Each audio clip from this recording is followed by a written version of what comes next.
What's shaking, cats and kittens? Rob Lee here, and today's episode of The Truth in This Art is sponsored by a new online art platform called Fire and Bliss Creative. Fire and Bliss is the first art platform that I've seen that focuses on the art of the LGBTQ plus BIPOC and allied artists exclusively. And I have to say, the pieces are amazing. Whether you're looking specifically to add diverse art to your collection, or you have a space that needs a bit of updating, every single print on fireandbliss.com has been created by a diverse, independent artist who maintains full control over their art and their profit. I worked with Fire and Bliss to curate a collection of my favorite pieces, like Somewhere Blue by Wodrich Francois. Shop my favorites at fireandbliss.com/truth and get 20% off your first purchase at Fire and Bliss. Again, that's fireandbliss.com/truth and use the code TRUTH for 20% off your first purchase. Welcome to Getting to the Truth in This Art. I am your host, Rob Lee, and today I am interviewing a Washington, D.C. based artist who work seeks to intertwine iconic American pop culture references with Black images to positively promote Black love, Black beauty, and Black power. That sounds about right. It gets super Black. Please welcome Maurice James Jr. Welcome to the podcast. Hey, thanks a lot, man. Peace and blessings, everybody. Absolutely. Firstly, I dig the art. I dig what I'm seeing. I like when it's something that's familiar, that's flipped, and it's familiar with that flip, but in a different way. It's like, I recognize this Black person that's in here, but also I recognize this pop culture reference here as well. Yeah, I mean, it's truly about trying to be that bridge and make it look seamless, to make it look almost like authentic, to the point where people get confused if it's like real or fake. That's really the ultimate goal, to trick people, but in a cool kind of like dope, kind of like awesome kind of way. So, if you will, for those undipped, uninitiated, give us those vital stats. Please, really tell us about yourself. Introduce yourself more than I did. I kind of gave that 1,000-foot view. I wanted you to give that granular level joint. Yeah, word, no doubt. So Maurice James, like you said, Jr. I'm a Pops senior. Grew up in Philly. Always dug art, dug comic books, baseball cards, football cards, movies, television, all that media we consume as kids. Grew up in the 90s, and so all that pop culture from there, from the 70s, from the 60s, because of my parents, and from the music from my parents, the music that we grew up with, hip hop. So all those things combined make the hodgepodge of what kind of goes on in my head to kind of like combine the art that I do currently, right? So, I mean, that's kind of like the background, like where the base of where the art comes from all those references from like my childhood and also from my parents' childhood, kind of sort of, man, really. Yeah, I mean, I think we kind of have like a similar background in that regards, where my dad was born in the mid-50s, my mom in the mid-60s. So those are those references that just by proxy you're going to be in the crib. Absolutely. I was born in the 80s, and it's just like, all right, I need to know these things because I think from a transference kind of way, your parents hand you over their pop culture stuff. And I think the thing that's interesting is, even as you go back, we'll find that Black person, or we'll find that Black character. It wasn't many of them, but we'll find them like, yo, this is my guy right here. It's like, I mean, it wasn't a lot, but once we had, we can kind of accentuate and just like kind of build off of that. So I just kind of like, I build off of those small, those minimal characters that are in some of these shows that we just love, and we just try to build on that character and that story. Sometimes make a fake story that didn't exist, but I can build one because we kind of already got the baseline knowledge of that character. So we kind of know I'm not going crazy with it. It's just right on board with everything that will happen anyway. Yeah. So that's why it's not always a stretch when I do it, because like it kind of fits seamless into the story. Totally. So I read that your work is Black liberation in pop art colors. Right. Why does pop art specifically resonate with you? Like, I love pop art, but why does that resonate for you? I mean, it resonates to me because it's just I think the advertising aspect of it, where it's always like in your face, is direct. There's no confusion behind it, because it's like, you know exactly what I'm talking about when I show it to you. It could be a product, it could be a movie, it could be a movie poster, it could be a song. Like all these pop things and these colors like grab you immediately. It's not really abstract. It's like really to the point. And you can pull from like you said, I think what you said, you can pull from things that people recognize, like a soda can, anything. I mean, I legit will pull from anything to like highlight Black liberation. And then the trick is for me that I always try to like give myself to do is like, how do I pull Black liberation out of something that had nothing to do with Black liberation at all, right? That's always fun process for me, trying to like, how do I pull it out of something that it wasn't meant for Black liberation, but how do I add that or apply that to this particular thing I'm kind of messing around with? So we all get those lulls, right? I know sometimes I'm feeling like dry. I'm feeling like unmotivated. What keeps you motivated in a creative career? Because like, again, it's those highs and those lows. You get hit, like, man, I got to do this thing later. How do you stay motivated? Oh, you know what? I stay motivated because there's so much to like change, man. Like there's so many media items that have Black people out of it that I'm just motivated for the fact that I want to see Black people within it. So I'm always like constantly thinking, well, how do I add Black people to that? They was never supposed to be in that at all. So how do I change that? So I'm motivated by the fact that there's so much to change. There's so much to do, man. There's so many images out there to like flip and mess around with.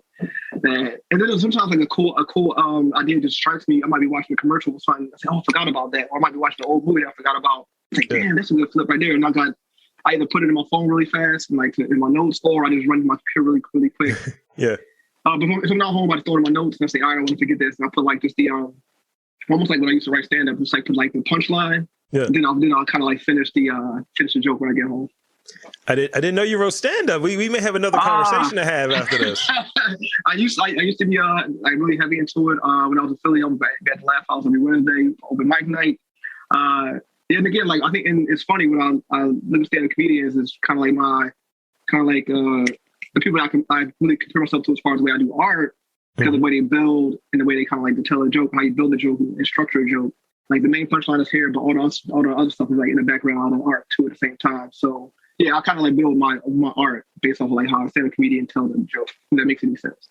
No, it does. I love hearing when someone applies maybe a different practice or different approach to something that seems very like dissimilar to how they do their thing. So like, I remember speaking with someone, it's like, man, I'm watching someone play guitar to help me be a better visual artist. And I was like, how does that make sense? And I always look at chefs and I kind of envy them and I look up to a lot of chefs. Me too, man. I can't cook for shit, but I definitely look up to chefs, man. The science of it.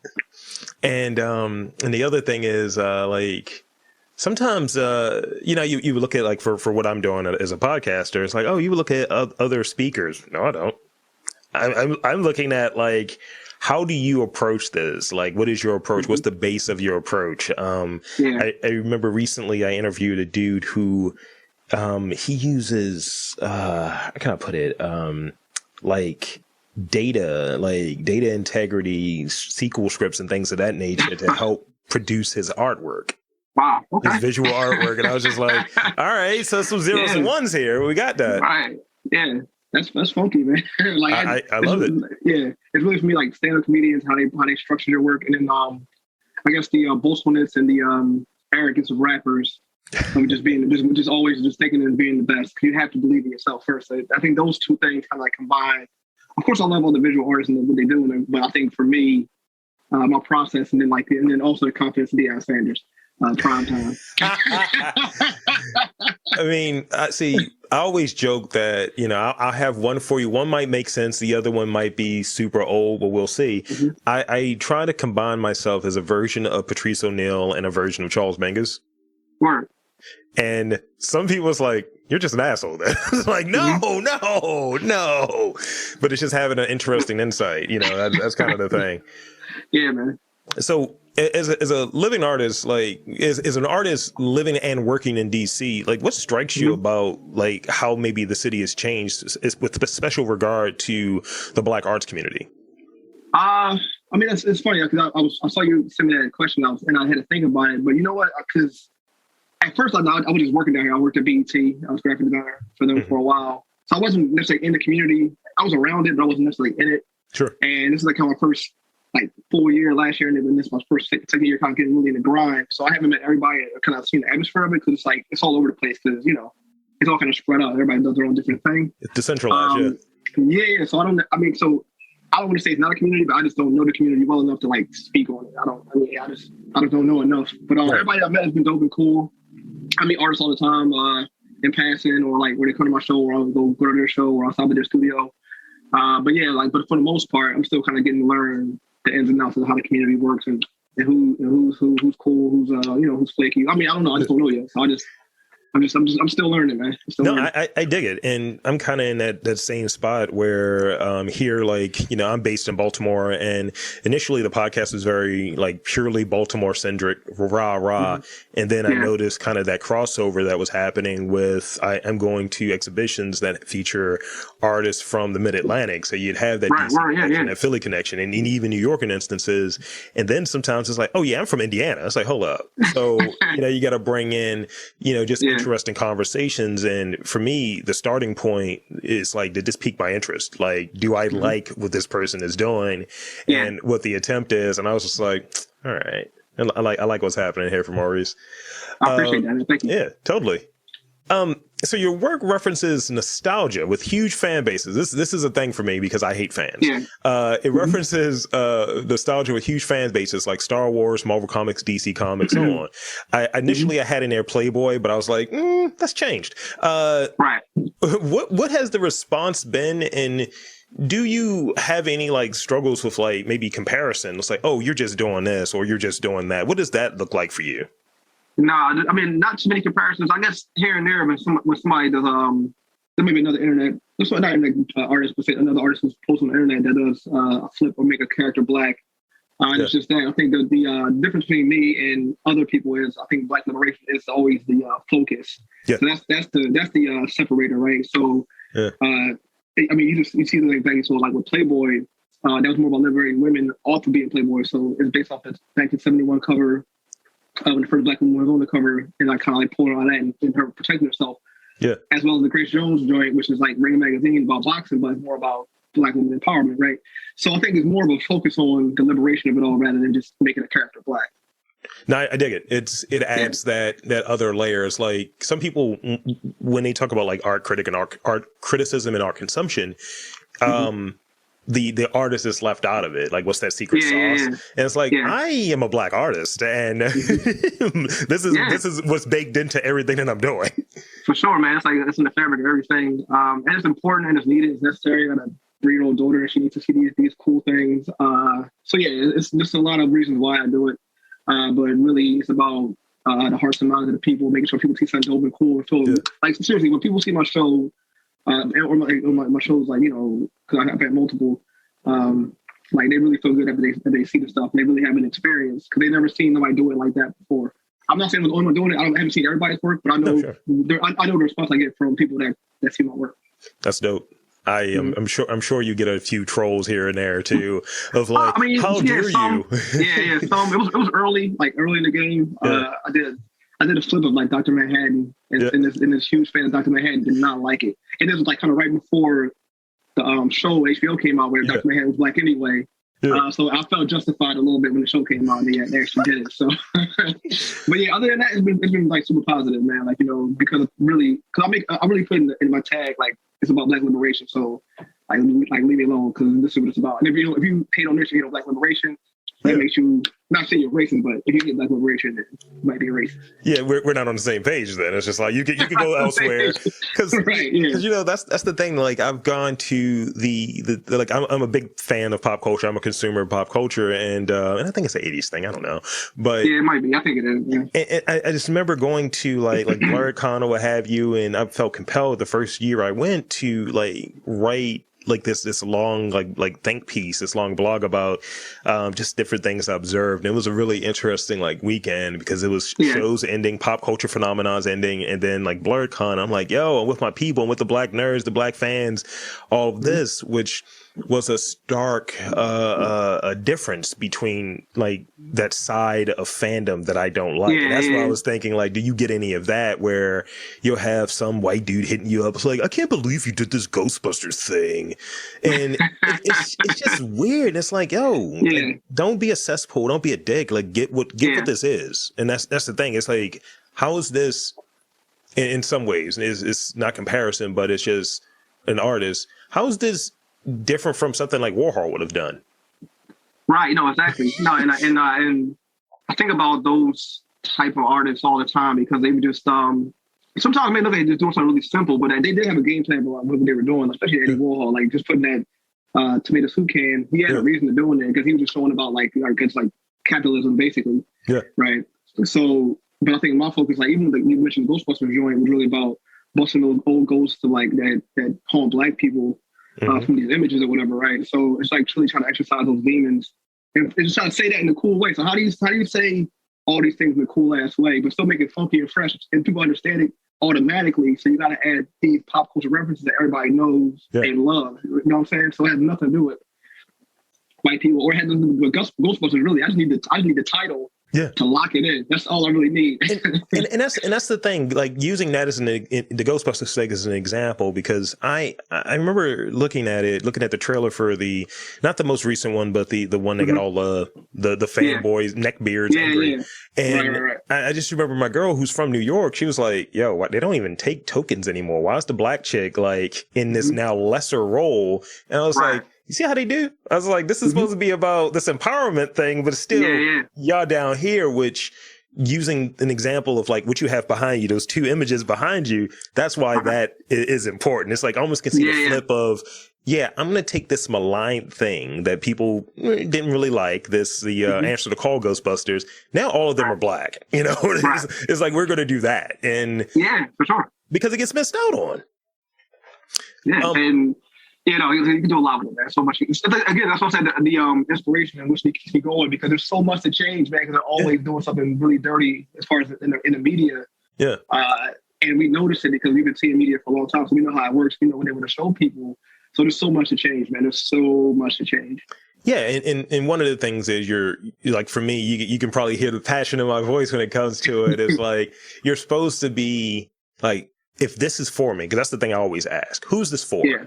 If this is for me, if I'm Joe Nerd hanging out, watching something, like I go back to what is it? Not Ghostbusters, Transformers, what have you, the second joint. And I was like, yo, why the Black cars? And it's like, well, they're not Black, they're cars. I was like, you know what y'all would do.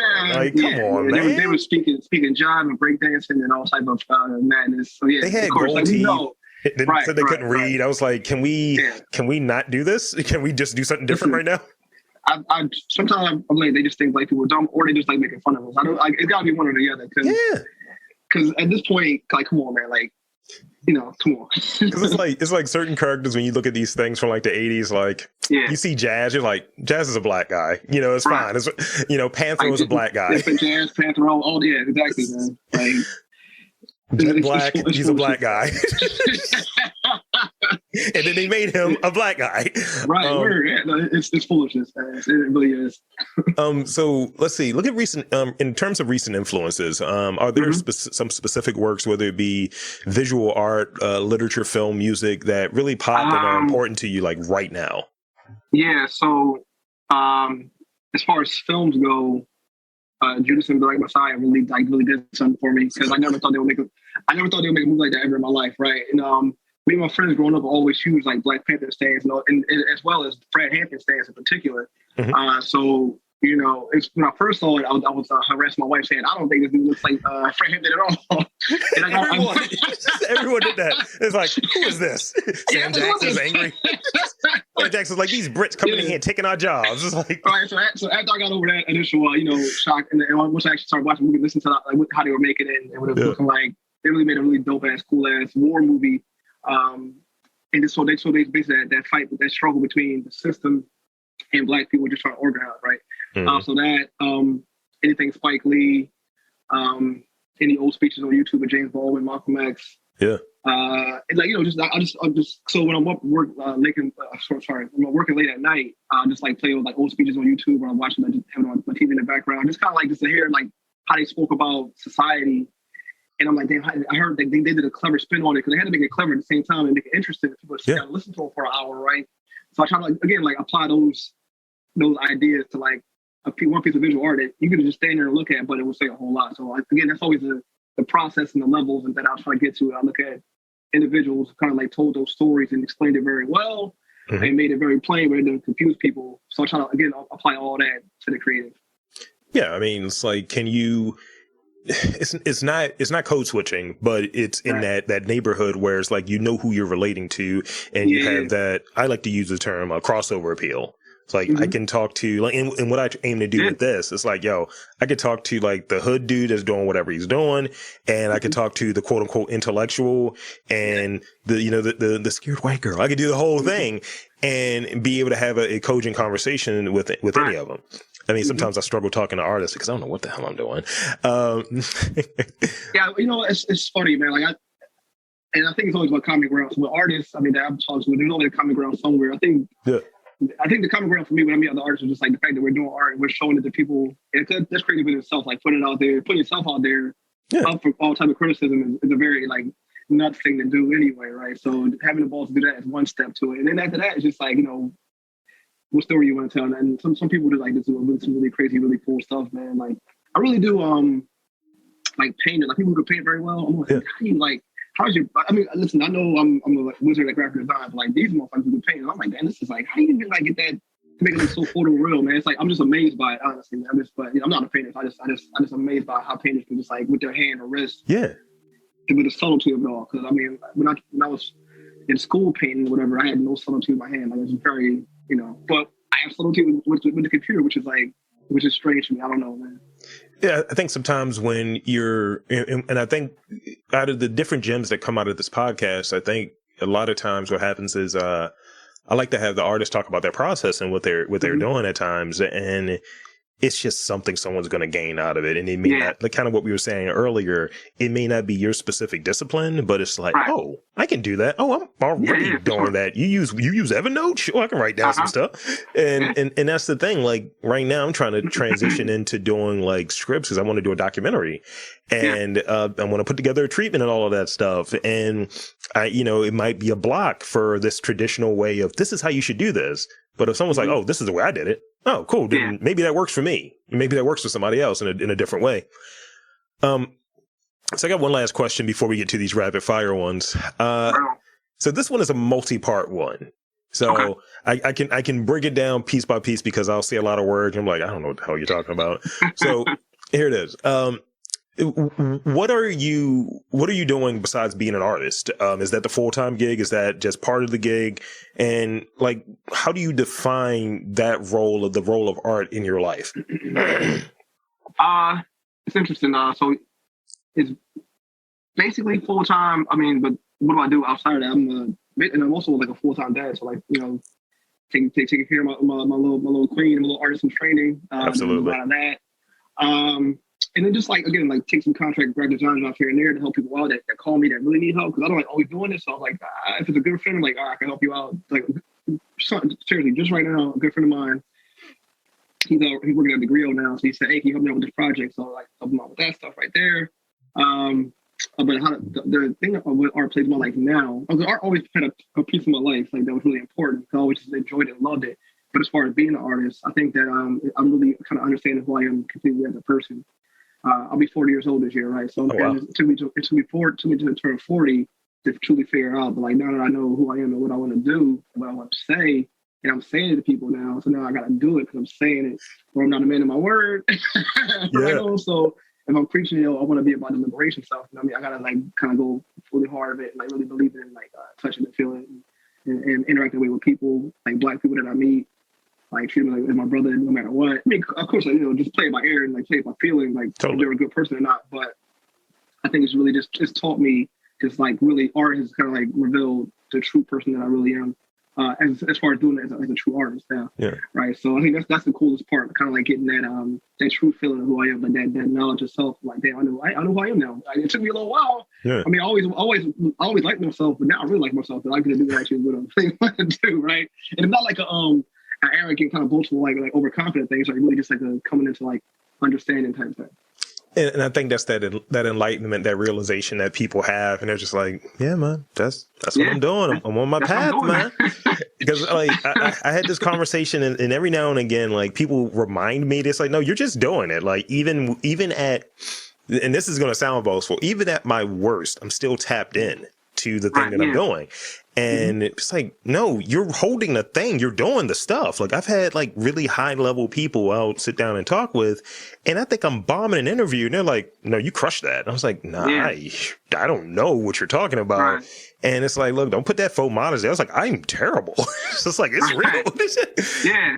It's like, I never really, I mean, again, I think it's really just, that process of kind of like really figuring out who you are. And I didn't think I didn't know I was on that journey. I thought I was doing all right. You know what I'm saying? That job, you know what I mean? Got the wife, got the kid and everything. You know, I guess I'm doing the family man thing, but like really it's just like, damn, you know, that like, I didn't know this was missing until I actually received it. And I just like, where this been my whole life? Because I've always been creative, always been artistic. I had a graphic design job for a long time. Yeah. But never felt like an artist. I felt like I just had a job doing art, doing creative work. Yeah. But again, like once I got that battery in my back to say, "Yo, you an artist now?" It's like, all right, we about to start going crazy with this stuff, man. So again, that's why I work at such a rapid pace now because I got so much that I didn't get to say before that I'm trying to say right now. So pulling from my childhood, pulling from like what's happening currently. It's pulling from the 60s and 70s. So I love history, so pulling from history, like ancient history to like even like this current contemporary history. Now, like just pulling from everywhere because.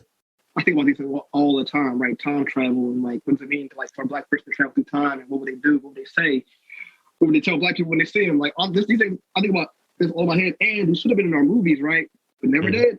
So I'm trying to, So I just want to say this. So that's why I make movie posters because I want to inspire. Because I don't make film. I know film's a long process, but maybe this inspiring filmmakers who see one of my posters and say, I could do something like that. That's a cool ass, dope ass idea. And it might spark that feeling of like actually pulling that movie off. So yeah, a lot of work to do, man. A lot of work. No, I love it. And that's the way, like sometimes when someone makes that reach and you see like those Black voices out there and they're doing something that's like, you were very close.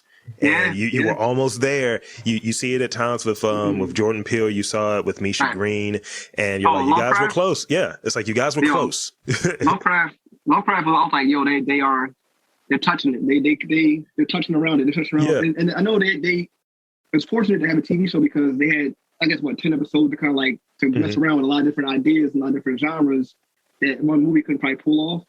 So even if it doesn't get a season 2, they really did something special with that because they were kind of like planting the seeds to like put these Black people in these scenarios, whether from horror to sci-fi fantasy and to space travel, all these things were all like being touched, which was really cool and dope, man. So. And that's the thing that we want to see, those ideas being sparked and kind of pushing whatever it is and say, oh yeah, I was inspired by this thing. Right. Yeah. All right. So now we got these rapid fire questions. I'm gonna hit you off with these real quick. Okay. These don't require any additional context unless you really think it's necessary. Yeah. All right. So, so this kind of ties into a previous question, but I think it's a good one. It holds you into the spot. Finish this sentence. Without art, I would. Shit. I don't know. Probably homeless. Homeless.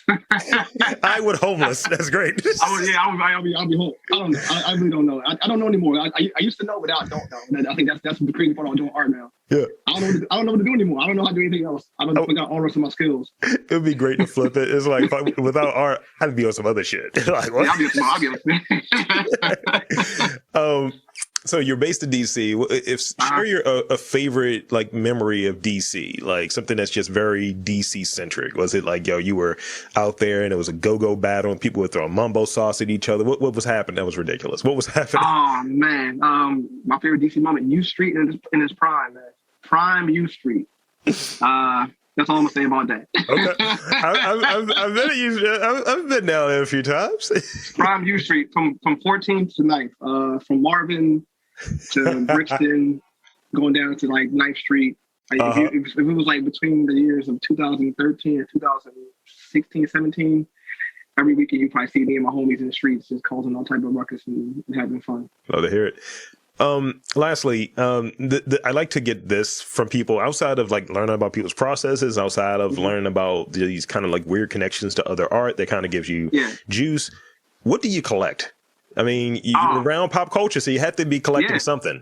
So comic books, baseball cards, football cards, other little posters, like small toys and trinkets. Legos. I got a bunch of Legos. Oh, pop figures. I got Dave the Rockets right here. Dang. Lando Calrissian and also collect my own art. I make my own baseball and football cards now because I'm not even in the mix as far as like collecting hardcore anymore. But some people don't have cards, so I'll make other people cards. I don't know if you saw the Ricky what I did for Buffalo Boys in the Hood. Yeah, like stuff like that. Like I want to see. So again, I'm at the point now where I can start collecting my own stuff and it has value because people put value on it, which is also one of the dopest parts, man. So that's great.